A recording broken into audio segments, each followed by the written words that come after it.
Well, hello, friends, and welcome into a really unique and special, and I guess you could say historic episode of the Beyond Hiawatha podcast because we're in a location we've really never been before. We have some really exciting news to share with you today. So Craig Walker is here, Blaine Malochleb is here, and as we kind of dive into all of this, we've been teasing it on our social media accounts for the last week or so. And a lot of interest has been generated from supporters of Hiawatha, campers, current staff members. Not everybody's fully in the loop of what's been happening. So, Craig, I'll let you kind of start things off and kind of share where we are and why we are right here. We are currently at what was formerly known as Camp Cascatawa. Very good. Thumbs up to me right there. Which means, you know, God good. did God it. did it. Well, thank God did it. Does and it's also on Lake Schermerhorn. that I'm not sure we can Isn't confirm. that right? Schermerhorn? Schermerhorn. Thank you. it is.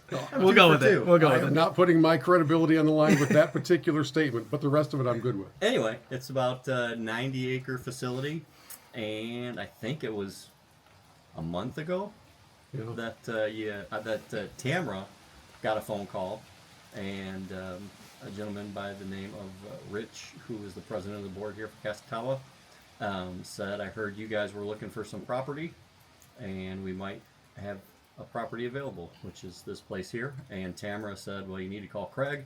He called me, and when I got the message on my phone, we'd kind of gone through similar situations previously with folks saying that they had property and, you know, a campground for sale, that sort of thing.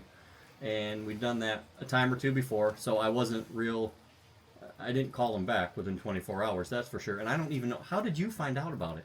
Me? Yeah. Okay, so let's tell a little bit of the backstory, and then Blaine will bring you in. Well, I'm not done telling my story. Well, I'm going to interrupt you with my story. Well, I need to hear how you found out about it, because I was reluctant Yeah. to do anything with it, I got a note from Tamra. but then you got to know, talking about it. She said the strangest thing has happened. Okay. And it just so happened that I was coming over to this side of the state because that's where my parents have a place. And I was coming over to see them. And I thought, well, I mean, what can it hurt to come Yeah. to Allegan, which was at that time 15 minutes from where my parents' place was, and just come see the place and meet this guy named Richard who Right. had reached out to make this contact. So that's Right. why I came into it. Okay. Well, she had told me that you were going to be in the area, and if I was interested in having you look at it, so I was like, sure, you know, be polite, have him, if he's only 15 minutes away, go take a look at Yeah, it. right. And so that's kind of where I was thinking it was going to die.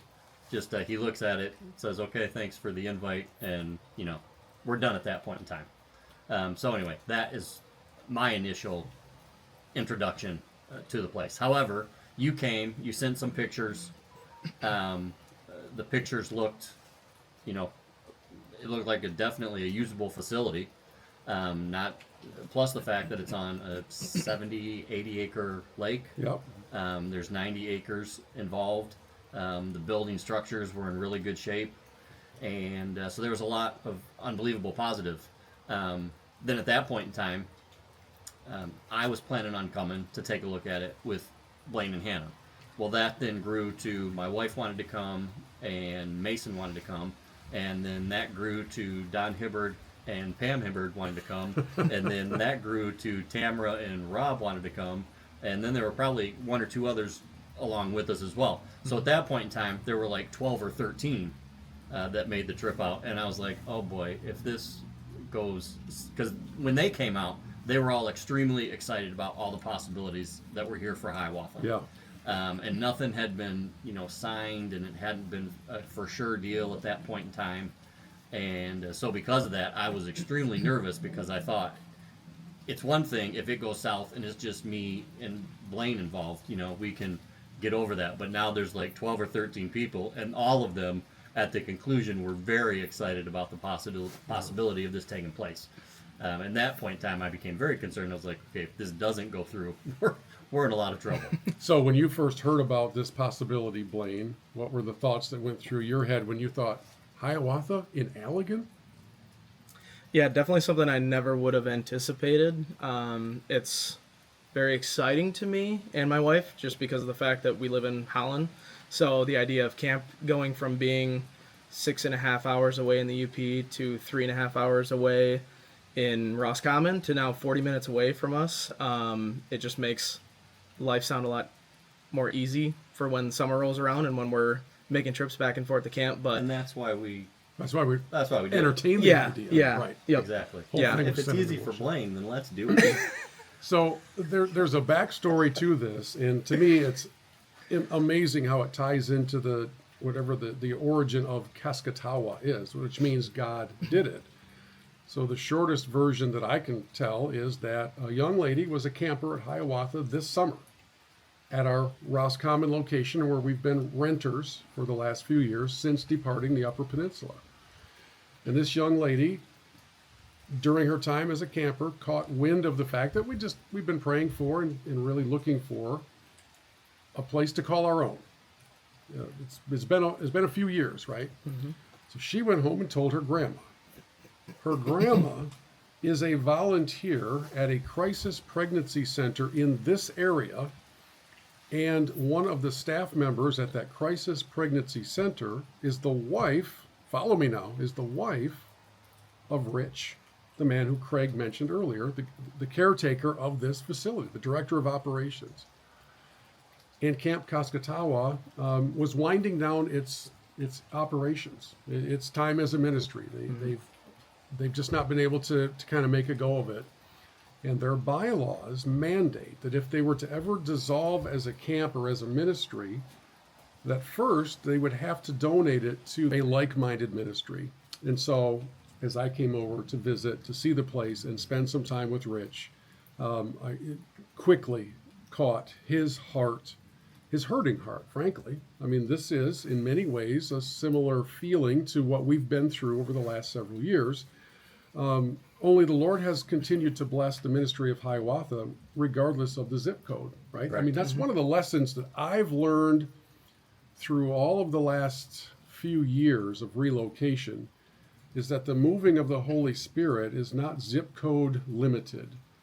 It's a hard lesson to learn, especially with the first move from the Upper Peninsula. So all of this comes into place. But we are still, at that point, all, as Craig mentioned, a little skittish. We've had some difficulties with key moments of leadership of other organizations. I think that's the safest and fairest way to put it. So the board of Camp Kaskatawa got together, and they unanimously voted to offer this place to Hiawatha Youth Camp. And when they officially did that, made that decision, then we were left with a decision. Is this really where we think the Lord is leading us? I'd love to know from you how you worked through and processed a moment like that. Well, first of all, let me just back up a little bit. And with each opposition, there's always been the desire on my part, not a desire, but just the thought, okay, that's, Hiawatha's, we're done. I took the job from my dad. I took it reluctantly, wasn't real excited about it. And so when things turned around, we got things turned around as far as getting on the upside financially, as far as seeing more numbers come, that sort of thing. Then it became, okay, this is a much cooler gig than I thought it was going to be when I first started. So when things went south with the folks up in the Upper Peninsula, then I was like, okay, this is God closing the door, and I'm completely cool with that. I got no problem with staying home for the summer. God has obviously closed the door. So then we go to Roscommon, and the folks at Bambi Lake were hospitable enough to open their doors to us for 3 years. It actually started off with the possibility of purchasing that property, but then that went south, and that was completely cool with me too. I was did not have a problem, with going that much in debt to purchase that property. So I was happy with, okay, God has closed another door, so let's just call it quits for Hiawatha. But in each case, as you mentioned, the numbers for teens kept increasing. The group that we had from Flint, from the outreach there with Leo's group, that kept increasing. And on top of that, without even a whole lot of inspiration to raise money, we continued to raise money. So as money would continue to come in, and attendance continued to rise, and folks behind the scenes excited and pushing, and we're going to keep this thing going. Obviously, we can't close the door on that. Right. I mean, there's no way we can let that happen. So when this opportunity came, nervous excitement, thrilled with the opportunity, but also when you look at, okay, we got to make this happen now, and we got to make it happen within 9 months. That puts a little pressure, but the fact of the matter is God's brought us this far. So he's got a plan that we just need to take one day at a time and one step at a time. And actually, I think I sent this out to the board. When everything happened, my overwhelming concern was the fact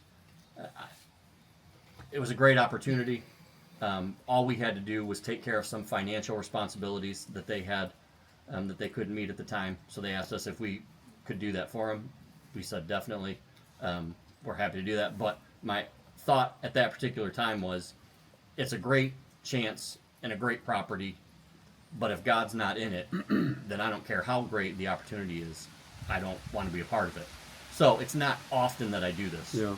I don't pray for signs from God on a daily basis.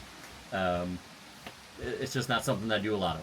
But that particular day, I said, God, I really, really would just... Some confirmation. I'd love a confirmation knowing that you are in this. Just the smallest of signs from you.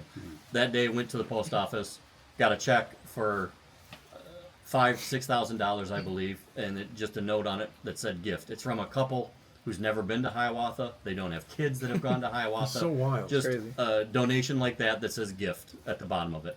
So I'm like, okay, this is definitely one sign. But then, less than 24 hours later, Tamara gets a text message from a couple in Wisconsin. Okay? Somehow this couple in Wisconsin has heard that we have purchased this property here in Allegan, which is extremely bizarre to me because not a whole lot of people know. The board knows, and that's about it. But somehow through the grapevine, she had heard, and they were excited for us, wanted to let us know of their continued financial support, their continued prayer, and also wanted to let us know that they had parents that lived in this area that were carpenters and had done that sort of thing. They knew a lot of folks that did contract work and cement work. So whatever they could do to help, they would love to be a part of it. So when I got that, along with the check, I was like, okay, maybe that is the smallest sign from you, God, that yes, you are definitely in this. It's so mind-blowing. And Blaine, as you hear that, and you and your wife Hannah have these conversations about where everything's heading, and for those of you who aren't aware, Blaine and Hannah have been leading the day-to-day operations of Hiawatha for the last few summers. You start to hear all this. Is it kind of clicking in like, I think this is going to happen? Yeah, absolutely. I mean, from the second that we stepped foot on the grounds, you could feel it. It felt like home is really what it was. From the second that we got here and different buildings that you were going into, it was, this feels like our original camp. This feels like home. This feels like where we will get to call home for hopefully the rest of our future, but the foreseeable future, if nothing. So it was a lot of excitement. It was definitely nervous excitement, I would say, as well too, just because when we heard about it, we've had the carrot dangled a couple times and had it pulled away. So I kept telling Craig, I'm not gonna, be fully committed to it quite yet when nothing's in writing, nothing is said and done. But yeah, it just, from the second you step foot on the grounds, you could feel it. So it's remarkable how the Lord has this way of moving in completely unexpected ways. And I guess if they were expected ways, then it wouldn't be that remarkable. So to receive these things, this gift in the mail, to hear from a couple that you've literally never met, volunteering their talent and their time, and apparently their extended family that lives here in the Allegan area. Boy, sometimes you'll be thinking about a prayer, a bold prayer, a God-sized prayer, and you'll have this voice in the back of your head that says, "Hey, be careful what you pray for, because you might just get it." It's like praying for patience, right? Mm-hmm. Well, the only way you're going to develop that is through some severe trials. As you start to get these confirmations, is your enthusiasm meter starting to run up into the red? Are you starting to peak up there where you're like, okay, all right, now we've got to assess the property itself, right? So for all of you who wonder, Camp Kaskatawa has a number of buildings. there's roughly, I think, 80 acres of property that is, Are usable, is right. being gifted to Hiawatha. Mm-hmm. That's amazing. I mean, we should stop there and all sing "Praise God from whom all blessings flow." We also, though, are aware that there's a lot of work needed. There's some construction needed, and there's a lot of touch-ups and TLC needed on the facilities here. So how do you weigh the incredible enthusiasm of the blessing with the incredible reality of the work and the need? Because we do need to turn to our Hiawatha family for some very immediate help in the needs department. We were just actually, that's one of the reasons we were here today, was to go over some of those plans and some of those things that need to happen here, and those things probably need to happen before November and the first snowfall comes. So we were looking over the land and the property and seeing where we need to put up an auditorium. So we're going to start with a pole barn there and build from that. And so we were deciding where exactly that should go and seeing what might possibly the spot that would possibly sit and be home for that. We've also looked at the cabins, and the cabins, they, for the most part, all need indoor plumbing. So that will have to take place. There's also some cabins that need to be built. So those will need foundations, and that will need cement work as well. And hopefully we can get that done before November 15th, 16th, which I believe is the cutoff date for cement work around here. All of that being said, while all of some of those things may be in question, Blaine, do you just want to give them an update on the lockbox situation? Top of the list. Huh? No, I'm all right on You're that sure? one. Yeah, thank you, though. Okay. It's a very good idea, though, folks. You're going to love it when you get here. We got the lockbox situation for the buildings that don't exist yet. Yeah. But anyway, so that's one of the reasons we were here today. Just kind of checking all that stuff out. Now, the cool thing is, when I saw these facilities for the first time, I was reminded of, there's one of those motivational speeches, like the 2-minute clip that I listened from Stephen Furtick on a, I don't want to say a daily basis, but maybe monthly, semi-monthly, something like that. But he talks about the same God. When David is talking to Saul and telling him how he's going to defeat Goliath, he says, the same God that delivered me from the lion and the bear, he'll deliver me from the Philistine. And he's just saying the same God that delivered me from that situation will be with me in this situation. And then as you read that, you see that David, when he defeats Goliath, he actually takes Goliath's armor. Well, that's no small feat. I mean, his armor weighed like 180 pounds. So it was a concentrated effort to get this armor back to his place. Well, why did he take it? Well, I'm thinking he probably took it, the same God that delivered me from the lion and the bear and now the giant Philistine.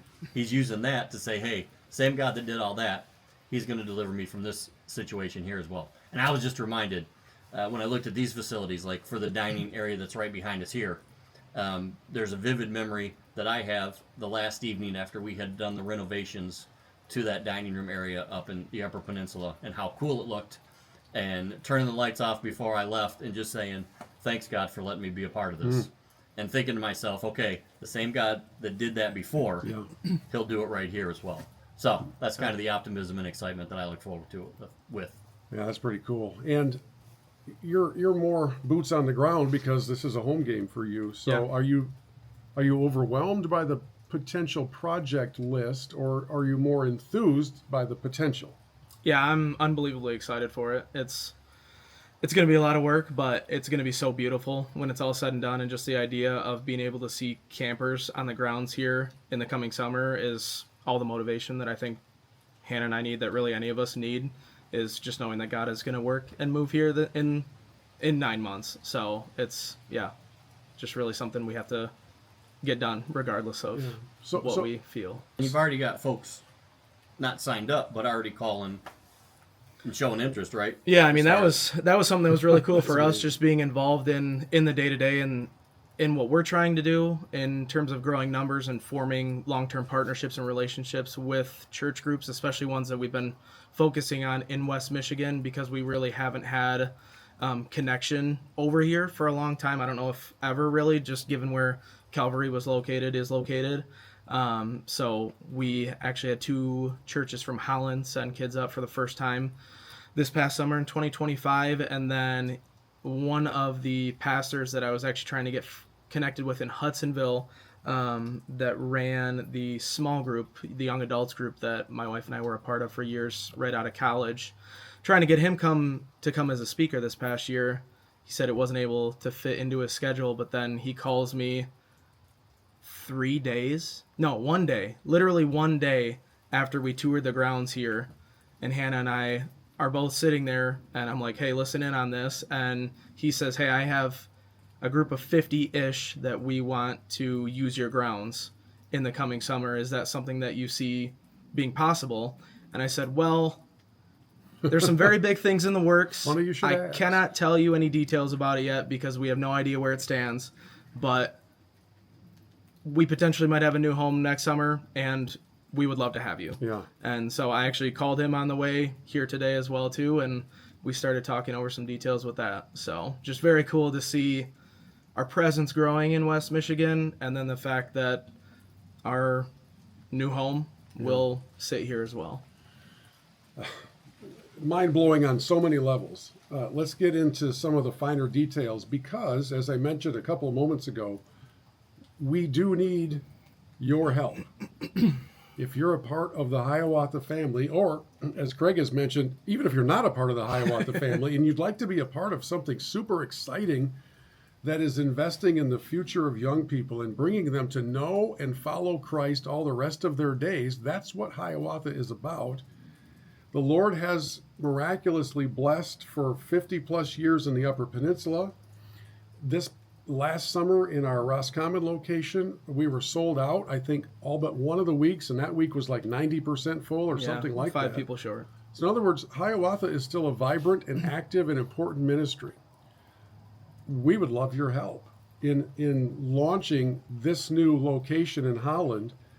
We need some money. Now, we've been very careful, especially in the last 4 or 5 years. We've informed our supporters of blessings. Mm-hmm. We've recapped the incredible things that have happened at camp. We've been very careful. We haven't really asked for anything. We've been informing, and people have faithfully been supporting the ministry. Today we need to do some asking. We do. What do we need to ask for? I know we're ballparking things right now, but as you talk about renovation, construction, and TLC on these facilities, what are we aiming for? Rough estimate, $250,000 by November 15th. Okay. That's the first goal. Yep. And truthfully, that doesn't go for anything very exciting.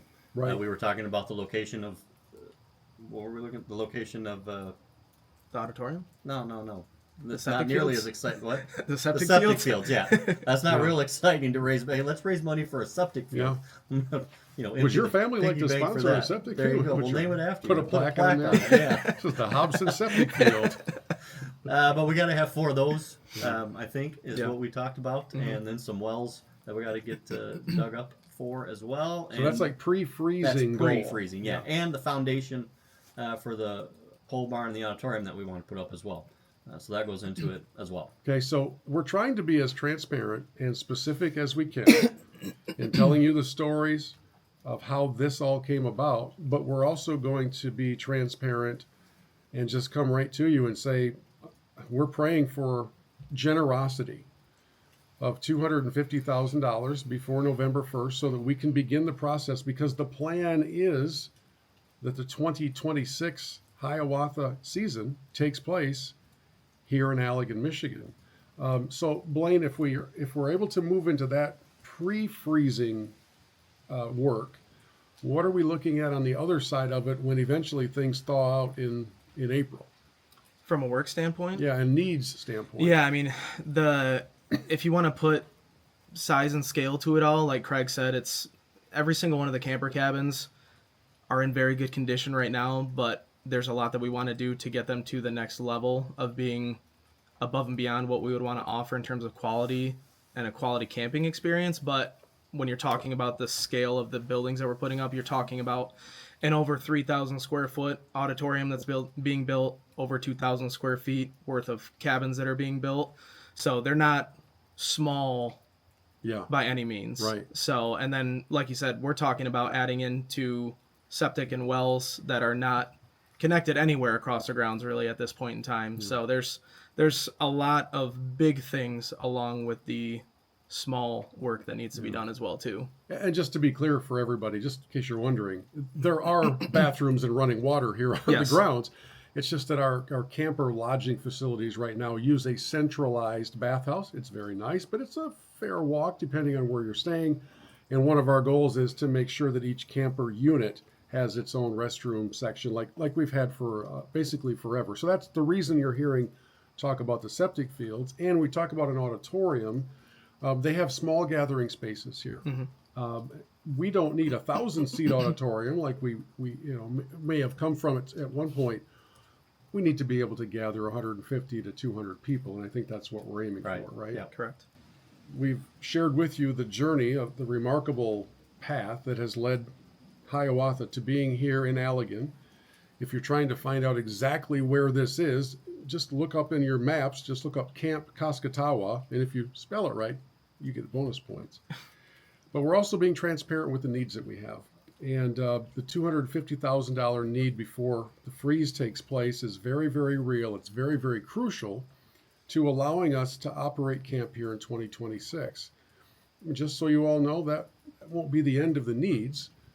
We were and are still blown away and blessed by the fact that this property was donated to us.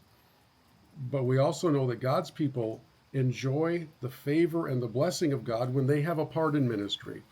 Not everybody can come and serve in person. Not everybody can lead a staff like Blaine and Hannah. Not everybody can serve in the kitchen and cook meals for 125 people. Not everybody's a counselor. Not everybody's going to come and be an athletic director. All of those things.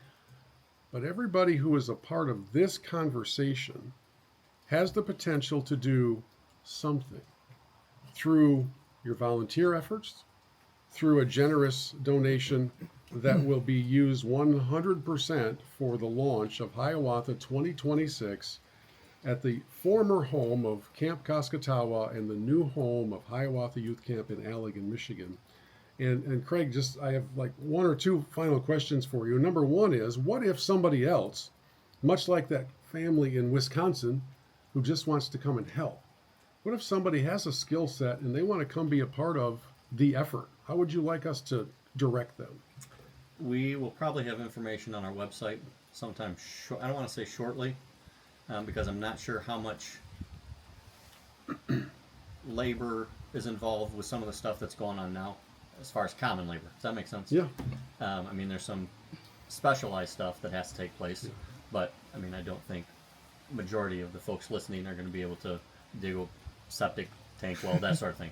But in the spring, there will be opportunities where we'll have work parties and that sort of thing that folks can sign up for and be a part of, and we'd love to have those folks on board for that kind of thing. Yeah. And again, that'll be April, May, that ballpark. That's when your cleaning teams will come in. Right. That's when the fine touch teams will come in, and that's where we will count on those folks. And Blaine, in the meantime, there are some very skilled craftsmen and craftswomen with construction equipment, with access to excavate, whatever, who may be catching wind of all this and saying, well, I don't want to come and mop and paint and clean, but I like to cut down trees and do things. What are the needs in the big toy department in the next couple of months? Yeah, I mean, it's really endless. If you have anything, we're going to need help in terms of taking trees down. There's going to be massive amounts of excavation work. We need to get really all of the facilities up to snuff, from anything with athletic fields to building full structures. Yeah. So anything in between, even cutting grass and weed whacking and trimming trees, every single thing we're going to need help with along the way in some way, shape, or form. I think it's accurate to say that if you all have a desire to do something, we have something for you to do at some point. That's fair. Yeah. I would also like to challenge those of you who have been richly blessed by the Lord to consider, certainly support your local church first and foremost. We would never get in the way of that. I'd like to invite you to consider maybe a larger gift to Hiawatha before the weather turns than maybe you had been considering. And that is not to diminish the impact of your support over all the years. There are some of you who have been just incredibly faithful for so long. If you're able to play a sizable role in reaching this gift goal of $250,000, we've got contractors who are going to be contacted here in a very short amount of time to come in and start doing their thing. We just need your help. I mean, that's the reality of it all. Craig, I'm going to give you the last word as you share with people kind of your passion and your vision and your invitation, and maybe just the last thing you'd like people to think about and hear from you. Well, first of all, let me say that because of folks giving in the past, when it came time for us to take care of those past debts that Camp Cascatawa had, we had that money on hand to do that. Along with that, we probably have $40,000 to $50,000 on hand to start some of these projects that we need to get started. Things that you have to pay for as far as permits and county payments and that sort of thing to get folks to come out and test dirt and water and whatever else has to take place for that to take place. So thank you for those that have given in the past, because you've helped us already get the ball rolling on this. So we're grateful for that. I found out this past week that when the Miracle Building, when they had the dedication for that, a gentleman by the name of Mr. Zelli spoke. And when he spoke, he talked about my great-grandfather talking to him 15 years prior to the Miracle Building going up. And as he sat in Mr. Zelli's cabin, he spoke of a facility that would be put up on the east side of the lake, and it would house 100 folks for eating, and it would have an auditorium for 100 plus teenagers to be a part of services there. And this was before they had electricity, but I believe it was run with a generator. I'm pretty sure that at least my grandparents had an outhouse that they used. And before the Miracle Building was ever built in 1973, some 15, 20 years before, my great-grandfather had the vision for what was going to take place there. So when folks are praying for Hiawatha, first and foremost, not first and foremost, but financially, obviously, is a huge prayer request. But then secondly, a vision that goes beyond this coming summer, that goes beyond 5 years from now, that extends to 10, 15 years from now. And the facility that we're building here, this first summer and these first few months, set the tone and kind of give the footprint for what will take place for hopefully years to come. Mm-hmm. So I just want to have that kind of vision that my great-grandfather had. 15 years prior. 15 years prior to a Miracle Building actually being built. It's incredible. Yeah. So anyway, that kind of vision. Yeah, that is so very cool. And what a fitting place to end this conversation with the meaning of the camp that was here. The camp was called Camp Cascatawa, which translates to God Did It. I remember your dad saying so many times, I don't like being up north. I don't swim. I hate mosquitoes. I don't want to be in the woods. He would struggle to come to camp just from an anxiety standpoint and all that stuff. And he would always say, I do this because I love young people, and I know without a doubt that whenever something good happens here, the only thing people could possibly say is that God did this. Mm-hmm. Because there's no way the preacher from Southgate did this. And in the same vein, I think we all feel the same kind of an attitude, which is we never would have dreamed of this. When we were packing up to leave the Upper Peninsula, it seemed like all hope was lost at that time, and it wasn't. And God continually does it. And we would invite you to be a part of that journey so that as young people come to know Christ, as they commit their lives to serving Him in whatever way He leads them, wouldn't it be awesome if you too were able to say, I was a tiny part of what happened in that kid's life, and truly God did it. So thank you for joining us on this very special edition of the Beyond Hiawatha podcast, right outside the new dining hall of Hiawatha Youth Camp in Allegan, Michigan. We'll have lots more news, updates, requests to share in the coming days, weeks, months, and years as the Lord wills. And thank you in advance for your help.